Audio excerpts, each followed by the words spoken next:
Okay, I'm going to talk about Victory Road for a minute. Fourth Dimension Fool Killer and I have come to an agreement. Neither of us want to spend a lot of time dwelling on this, so I'll just give you guys my quick thoughts and then move on. I really had no expectations for this pay-per-view. The build-up was terrible for the most part, and the only match with any real promotion was the main event, which I never wanted to see in the first place. The tag title match was fine. AJ Styles versus Matt Hardy I thought was very good. The X Division match was acceptable, although by Ultimate X standards it wasn't anything remarkable. I think there was a problem with the in-ring chemistry there, and it was pretty obvious where that problem was coming from.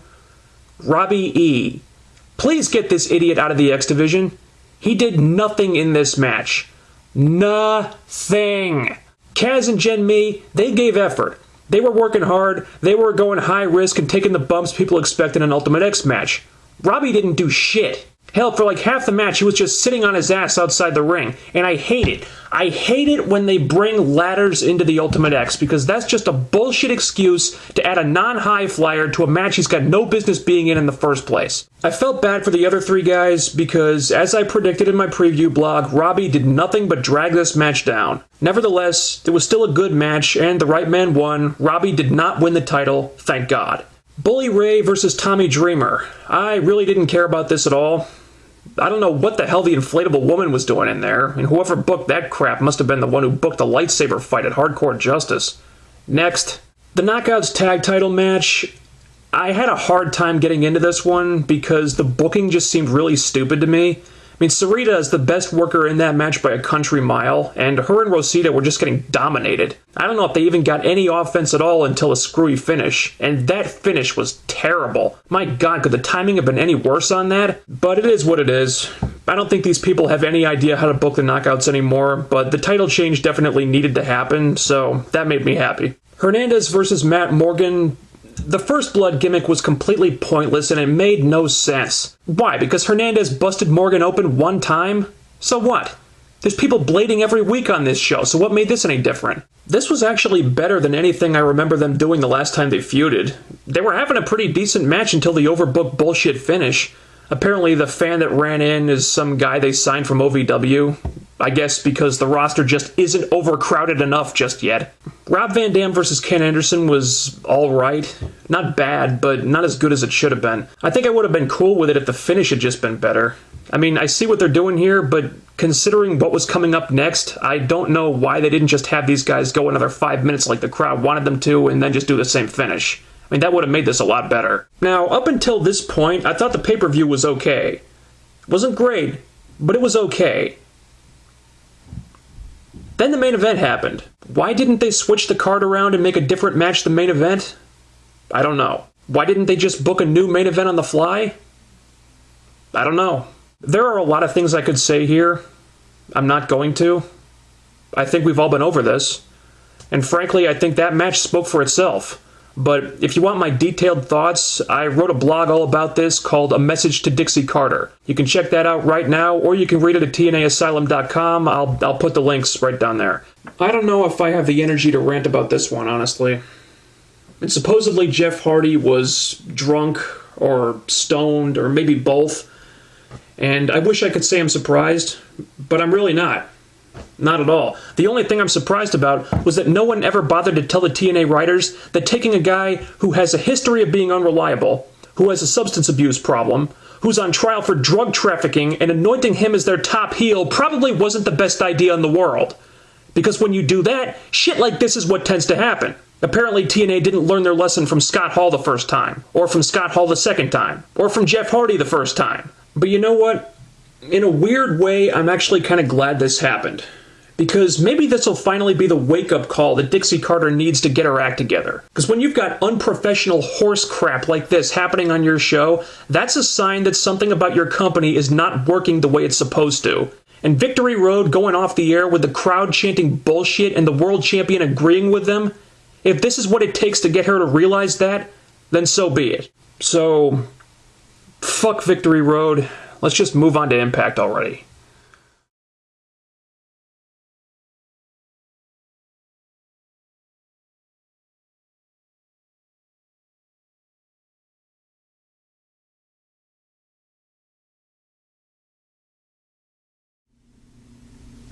Alright, so Victory Road ended with the live crowd chanting bullshit and the world champion agreeing with them. How do you bounce back from that? Well, first, you issue an apology to the fans, which TNA did. They apologized for Victory Road running short of 3 hours. I was thinking they should apologize for the ridiculously unprofessional, irresponsible horse crap that allowed a coked out of his mind Jeff Hardy to go out to the ring for the main event of a pay-per-view and wrestle an 88-second match. But I guess this is as close as we're gonna get. Second, you bounce back by delivering a dynamite edition of iMPACT to show the fans that Victory Road was just a fluke. Did TNA do that? Let's find out.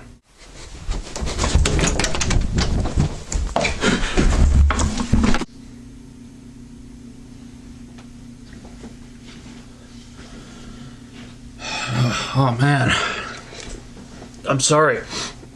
For some reason I was struck by the urge to vomit uncontrollably all of a sudden. I don't know where that came from. But anyway, let's talk about iMPACT. There was 2 good things about iMPACT. The opening of the show and the ending of the show. Everything in the middle was like slow torture. The opening segment I thought was good for a few reasons. Number 1, they finally ditched Jeff Hardy's ugly-ass custom belt. And number 2, they threw that guy under the bus big time. Sting hands Hogan the custom belt, Hogan just throws it away. The only thing that would have made that sweeter is if Hogan had wiped his ass with it. So they were shitting all over Jeff Hardy, and I won't lie, I got a kick out of this, because he deserved every single word of it. Fuck that guy. Unfortunately, this didn't last long.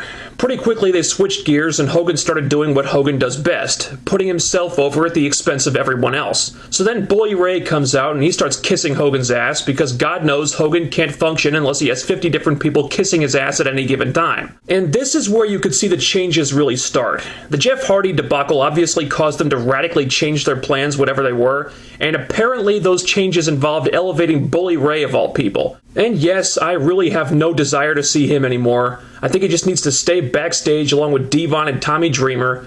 But give the guy credit, at least he showed up for work sober, and by virtue of that alone he's an upgrade from Jeff Hardy, who I really hope is lying face down in a gutter somewhere wondering how the hell he fucked up his life so much. So then Fortune come out, and they say they've got Sting's back. And again, I'm wondering why Fortune are cool with Sting being the world champion when he's a perfect example of the stuff they said they weren't going to put up with anymore. But AJ did look happy about getting into the #1 contenders match, so I guess it's a situation of, I'll back you up because we've got the same enemies right now, but if I get a shot at the title, I'm taking it. Then Anderson comes out and they make it a fatal 4-way for the main event. Good segment. It established what it needed to.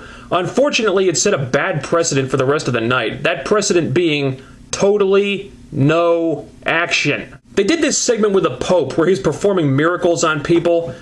I'm not religious, so I didn't find this offensive like some people did, but this was so stupid. I don't even know what the point of this was. The crowd was completely dead for it. You could tell they were just waiting for Samoa Joe to come out and end this crap. So finally Joe comes out, but then Pope gets Okada with a knife to his neck, but then it turns out the knife is a fake, and then he's torturing Okada, and this was terrible. This feud cannot end soon enough. I love both these guys' talents, but this feud is just not working at all. This has been awful television, and in fact it's having the opposite effect that you want a feud to have. Joe and Pope should both be in the main event level, or at least near that level, but as a result of this feud, and the feuds that they each had before this one with Jarrett and Abyss, they're kind of irrelevant now, which is the really scary thing. Both these guys seem to be a lot less over because of this feud.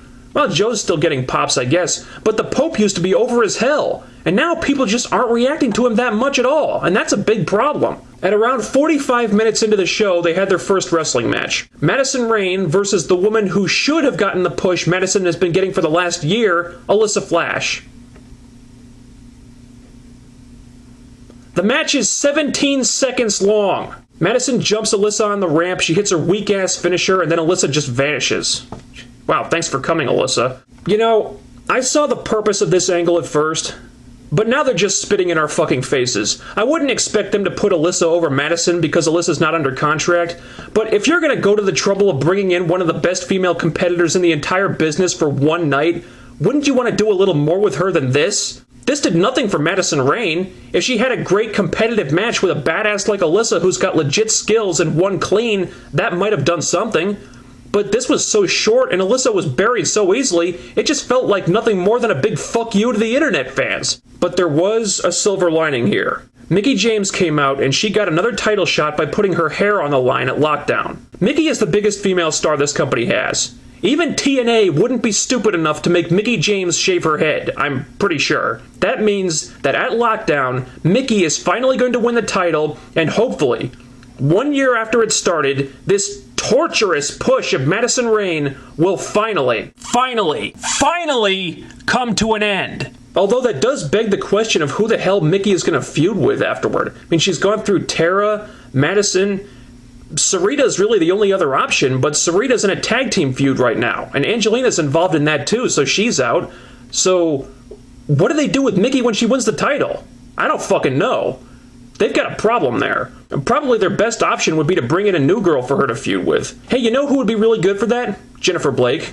Just saying. At 10:17, 77 minutes into the show, we have our first real wrestling match of the night. It's a triple threat to crown a new TV champion, and God help us all, it's between the human botch machine Rob Terry and the two jobber security guards. Oh, what a bunch of bull. The match is less than 2 minutes long, and Gunner wins. So we've gone from AJ Styles and Doug Williams to Abyss to Gunner. That is one slippery slope, let me tell you. And I've gotten messages from people who tell me that Gunner is actually a really good wrestler. Supposedly he was NWA champion for like 2 years or something. I don't know about that. But since he debuted in TNA, he has not had one good match.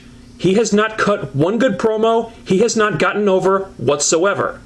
That's what I know. He was in there with one guy who can't have a good match to save his life, and another guy who looks like the bastard love child of Sean O'Hare and Forrest Gump. So maybe he was the lesser of three evils here, but that's like asking a man on death row to choose what kind of execution method is going to kill him faster. Where the hell was Crimson during all this? Wouldn't this have been the perfect spot for him? He's already more over than these three chumps, and it would have made perfect sense since Crimson was the one who put Abyss on the shelf in the first place, so making Crimson the TV champ would be the perfect way to start a feud with those guys. Wouldn't that have made more sense than this? Gunner hasn't even gotten over yet, and he's a blank slate as a character. This was just dumb, and it's not just me who feels that way either. Let's get the opinion of someone in the business. You people are fools!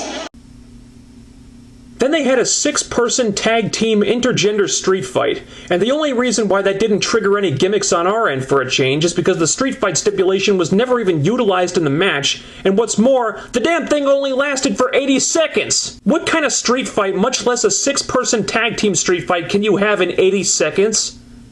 I'm just asking. The main event of the night started at about 10:36. At 5 minutes and change, it's the longest match on the show by a huge margin. Then they did the thing where AJ got Bubba bombed off the stage through a table, which led to the injury angle that took up the rest of the show. Granted, the table bump was insane, and the injury angle was very well done, I thought. But honestly, if you were even still paying attention to the show at this point, then you are way more patient than I am. I don't have a final tally here, but I think this might be a candidate for least amount of wrestling ever on Impact. And no, Bischoff, I'm not saying I want 2 straight hours of nothing but wrestling, but when you're 2/3 of the way through the show and you've had less than 4 minutes of wrestling, then why the hell did you even bother setting up the ring? The opening segment was good, and the injury angle was really good.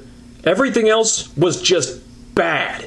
After the Victory Road debacle, TNA really needed to come out with guns blazing and deliver an awesome show to make up for it. Instead, they had probably the worst Impact in recent memory, and believe you me, that is not a claim I make lightly at this point, because they've had some real stinkers lately. And that's it for me. This was a horrible week for TNA's product. It can only get better from here, guys. I'm out.